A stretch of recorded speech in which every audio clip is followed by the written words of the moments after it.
Hello everyone, Pulse here, and welcome to another episode of Delving Deep ESO. Now in today's episode, we're going to pick up right where we left off with the continuation of the Templar's Toolbox video. This is going to be part 2, obviously, and have the third and final skill line, along with some discussion and my opinions on the class that is the Templar as a whole. So thanks again for watching. Let's just dive right in where we left off with that third final skill line. So thanks again for watching. Enjoy. But let's get on to the last one here. Let me see. Oh, there we go. This is called the Restoring Light, skill line, I should say. And the ultimate ability for this skill line is called Rite of Passage. This is a channel spell. It's got about half the cost of the Nova ability, but there are some setbacks, and I'll get to that in a second. What Rite of Passage is going to do is it's going to cause nearby allies to take less damage while channeling. And I'll even just say the number 80%, which is even more than Nova, which is absolutely crazy. I don't know where these numbers are coming from, or maybe there's just different systems that are working in the background, so maybe that's not nearly as much as I think, but that is a substantial amount of damage reduction. But it doesn't affect the caster, so there's one setback there. It's going to heal you for like a nice amount of your max health, I guess. But you can't move while channeling, and I like this ability because unlike Nova, which in its current form, it just seems like a fire forget and kind of OP ability. This has the setbacks in place, and it looks like, I've kind of mentioned this a couple times while going through the skill lines, that the developers that are in charge of this class have really made sure to think about the balancing aspects that are going to have to be in place instead of just leaving it basic and then trying to retroactively fix their problems after the fact. So I like that they've already put the limitations on that, and this is an ability that I foresee being used a lot in the high end, in a way that this would be one of those skills that you go, wow, that guy, he played a Templar, and he just whipped out a Rite of Passage, perfectly timed, and saved all of our asses. That's the reason we won that crazy fight, is because of that ability. This is going to be one of those skills for sure. I expect people to be using this in an amazing way to save their team in hard encounters. Now, the active abilities for this skill line start off with a skill called Rush Ceremony. This is going to be a smart heal, which just randomly hits one of your nearby wounded allies. I would have to assume that because in smart heal fashion, it usually works this way, that you'll cast this ability. It's going to search the radius around you, and then it's going to heal the nearest person with the lowest health, is usually how the smart heals work, unless otherwise stated for the most part. So this is going to be kind of a weird skill because it doesn't seem to heal you, unless maybe you're by yourself. It doesn't specify, but the next skill does. So I would have to assume that Rush Ceremony can't actually heal you unless you're by yourself or there's nobody else to heal. I'm not sure how I feel about this being the level 1 skill though, because smart heals are not something that I don't know. I like them. I'm just not very fond of the idea of a smart heal, and I know a lot of people that play like hardcore heals don't either, because it comes back to that idea of wanting control, just like the proc thing with the Adric Spear skill line. This is another one of those uncontrollable elements, and sometimes can really screw you. Just for an example, smart heals in WoW, for example, had a tendency to not heal the highest priority target because someone would be slightly lower on the percentage value than a tank, for example. So you'd be casting smart heals, and it would just never get to the target you actually care for. And if you have too many of those, you're just screwed. Luckily, there seems to be a nice mix with this bag, but that's just a little bit weird that they put this as the level 1, so we'll see. It seems kind of potent, but it's got a high magic cost, so we'll see what happens with Rush Ceremony. Now, the next skill is Healing Ritual. This one says it heals nearby allies for an okay amount, less than the Rush Ceremony. It has a 2-second cast time, which it's kind of long actually by MMO standards. And then it's going to actually heal yourself for an extra amount. So this is what makes me think Rush Ceremony won't always heal you. I bet it will when you're by yourself, but if there's anybody else nearby, it will probably go to them with Rush Ceremony. But this is actually going to heal you for a substantial amount. It's going to heal you quite a lot, actually. The next ability we have here is called Restoring Aura.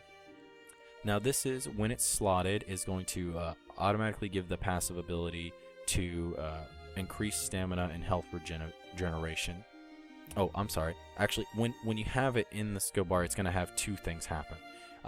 It's going to increase stamina and health regeneration by a nice percentage when you activate it, and then it's going to also increase the health and stamina regeneration of nearby allies for a lot more than even that, for a couple seconds as well. So you're going to increase your stamina and health regeneration just by having this, but then you're also going to increase your allies also. That's a pretty nice little support skill, in my opinion, because stamina is going to play a huge part in combat. It's a massive part of what you're going to be doing with dodging, blocking, just a lot of other skills. There's stealth. There's so many. I'm not even going to go over all of them. But that's a pretty good support skill, in my opinion. Now, the next one we have here is called Cleansing Ritual. This is going to remove a negative effect from yourself. And then over a couple seconds, well, not even a couple, they say 12, which is a pretty long time, actually. It's going to heal allies that stand in it for a little bit while they linger in the AoE that's on the floor. But more importantly is that it's going to allow allies the ability to synergy for a Purify, which is going to remove all of the negative effects from themselves as well. So this is a nice ability where it doesn't... I like it because in other MMOs, cleansing negative effects is pretty laborious and a frustrating thing that you have to do. So it's something that if those abilities come into play in like a high-end environment, it always comes down to, oh, it's the healer didn't get that effect off. In this case, it's more of you provide the ability for your teammates to take the action instead of you completely doing all of that over and over and over again. Instead, you'll use an ability like this and give them the option to remove it themselves while continuing your other spells and weaving this in and out of your overall playstyle. That's a pretty cool way to, like a pretty cool take on this ability to cleanse off negative effects. I like that. Now the next ability here, and the last one for the Restoring Light actives anyway, is called Rune Focus, and this is going to create an area of self-protection for a while. It's going to allow you to gain immunity to interrupts, and you're going to take a good bit less damage, but you're also going to deal less damage. But what this sounds like to me is, well, actually, I'll get over to this in a little bit because it's something I noticed in the passives. So I'll come back to Rune Focus. The passives, anyway, are Mending. It's going to increase the critical strike chance of your Restoring Light abilities. This is typical healer stuff. If you like to heal, you're going to go down and get this ability. The next one is Focused Healing. It's going to increase the healing of your Restoring Light abilities to allies standing in your areas of protection. Now, this brings me back to the Rune of Focus thing, because they specifically say on this skill that the areas of protection label goes to Rite of Passage, your ultimate, to Cleansing Ritual, and then also to Rune Focus. So what this means to me is, because there's going to be this positive and negative on Rune Focus, so you can't be interrupted, you're going to take less damage, but you're going to do less damage while you're in this AoE that's going to linger on the ground for a good amount of time.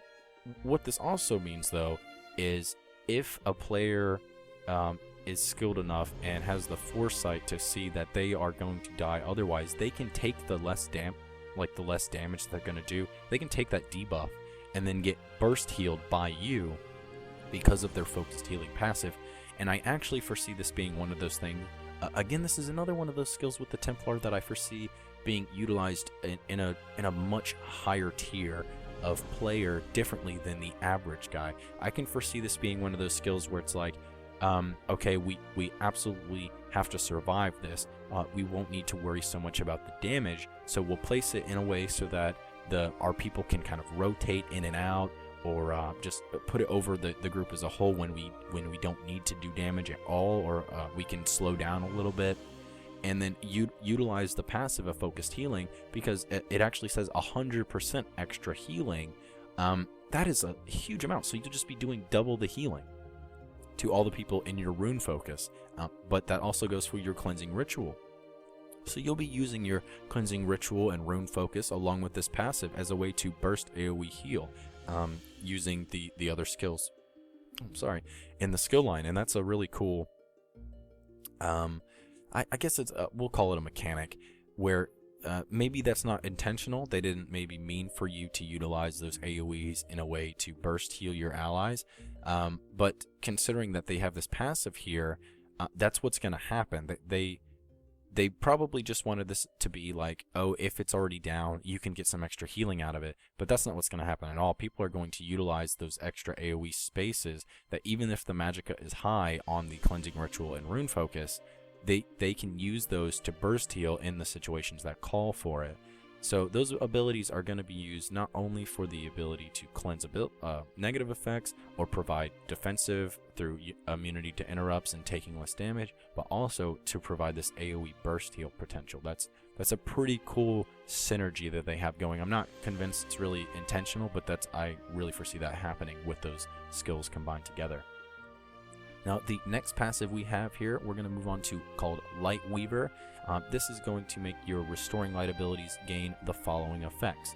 Your restoring aura is going to have an increased duration. Your healing ritual is going to cost a nice bit less magicka, and then your rite of passage ultimate is going to cause you to take 20% less damage. Now, I said 80 for all of your allies, and then it's going to be 20 for yourself. So what this means is if you go this far into the skill line, your ability to use rite of passage correctly and for its full duration is going to increase substantially, because this gives the caster a good bit more tankiness and a little bit more resistance to interrupts on using the ultimate. That's a nice little bunch of skills that you get by getting this passive. Now finally, we have Master Ritualist. This passive is going to increase your resurrection speed by a good amount, and it's going to let you resurrect players with a 100% more health bonus. So they're going to come back with a substantial chunk of their health back when you res them, and you'll also be able to do so faster. I'm not sure how this is going to work, because they haven't really given any information about how resing in battle quite works. But this next part they have on this passive is kind of thought-provoking to me. They say with Master Ritualist, you're going to have a pretty high chance, 50% even, chance to gain a soul gem upon successful resurrection. So this tells me, because they've mentioned that soul gems are going to be used to res yourself and res others, what this means to me is that if you're having to res a lot, does that mean a Templar that's using Master Ritualist can kind of cheese the system? They can break the overall challenge by having just a whole store of soul gems. I kind of think that the way it's going to work is this, after giving it some thought, is that in combat they will more than likely limit how many times you can resurrect, at least in a dungeon setting or a raid-like setting or like high-end PvP. They're going to put a limit on that. And what this passive was going to do is maybe there will be a limit on how many soul gems a person can carry, for example. So they'll probably allow everyone maybe one self-resurrect potential, and then you'll have your healers to do this. But the Templar will be able to maybe get a second soul gem if he's lucky, and that way he can maybe give an extra resurrection through a tough encounter if it comes to that. But it's not a guarantee. This is going to be one of those you don't bank on it kind of thing, so you won't be able to strategize around this too hard. But it'll be one of those like extra perks that you can really hope for if you're in the shitter for high-end content. I'm not sure how I feel about that, because, as I said with procs, it's that argument of, do you like the randomness of it all, or do you like full-on control? I'm kind of in the middle. I'm kind of torn on how I feel, because this seems fairly powerful. So we'll see how that comes together with the way that they deal with resurrections in like a hardcore sort of situation or encounter or PvP engagement. So we'll see what happens with that. Now, this skill line, I have to say, when I look through it all, is much more akin to traditional MMOs, in that it doesn't provide something that's too far-fetched or too non-traditional, unlike the Earth and Heart that we covered with the Dragon Knight, where it was all about mitigating damage through absorption. But honestly, that's perfectly fine by me, because I feel like if healing was similar amongst the classes too much, and we'll see what they have on the other two classes, that there wouldn't be enough distinguishing features for players that like to play the healer, because with the way that they have the healing staff being the only weapon that provides healing right now, if the skills within the classes didn't provide different abilities and more flavor, there would just be something too similar between all your healers, and they would all kind of get jumbled up, and you wouldn't be able to distinguish one from another. In addition to that, though, I have to say, this set of skills, but even the ones in the other two skill lines as well, the Templar just seems pretty OP to me. And I'm not sure what is going on, because I've heard through the grapevine that the Templar is very underpowered. Now, I don't know if this is just because in the low levels, or if it's just because people haven't quite figured out the best way to combine these skills, but there is so many really powerful skills on the Templar. I really expect some serious builds and some serious competition for like top tier level of characters coming out of Templar. And I really expect skilled players to utilize these skill lines pretty in astonishing ways, actually. I mean, the AoE nature of the skills, especially in the healing, is kind of a boon and a negative for that aspect, I guess, because AoE healing is a little bit more uncontrollable by nature, but you'll keep the group healed up, so it's a balance right there. So I guess that's maybe what they're going for. They're going to limit the skills in that way for this skill line in particular. But I also think that because there is AoE healing in such high capacity on this, that the Templar is probably going to get the like noob friendly healer label or title attached to it.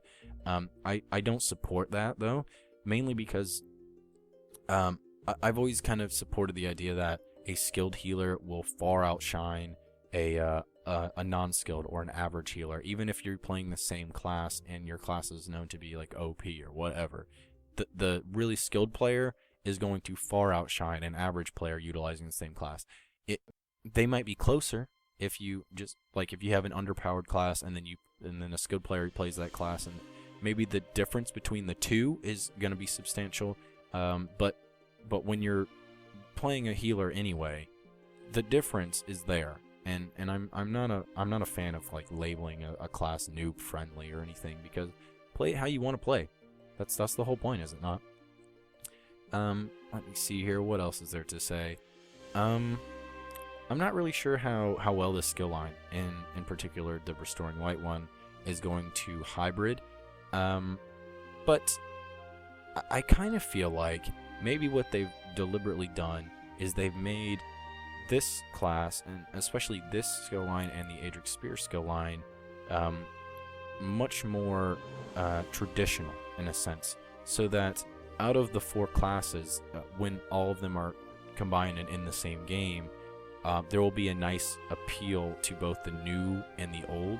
So you'll be able to get a large audience on this game, and you'll be able to appeal to all kinds of play styles, and that's really what they're going for. So that's really the theme of it all, I think, with the Templars. They kind of wanted to give a little bit extra and some changes with the way that they deal with healing, but they didn't go so off into left field that it's not tasteful to somebody that likes MMOs or has a more traditional liking. So I feel like that's what they've gone for. Only time will really tell if this was a successful decision, though. But we'll just have to see. We'll have to wait for betas to come out and for people to have the ability to talk with an NDA drop. We can't say for sure, but that really seems the way they're going. They're wanting to give a nice balance throughout, and I think they're heading in the right direction. But that'll do it for me, guys, and the Templar coverage today. Before I go, though, I want to mention one more time that these skills and the numbers that I've said throughout are not confirmed and are more than likely going to change a little bit, especially on the number front, and that this is a collective of information from multiple sources from around the internet, and they're just, it seems legitimate because of what Zenimax has shown us, and just from how many people have claimed this stuff to be true. As always, guys, though, I'd like to thank you so much for watching this. I hope you found it informative and helpful, and I'd really appreciate a like, a subscribe, a comment down below on really anything Elder Scrolls Online or gaming, and make sure to stick to Nova Pulse Gaming for tons of ESO coverage and everything gaming world related, honestly. Thanks again for watching. This has been Pulse, and I will see you on the next one. Bye.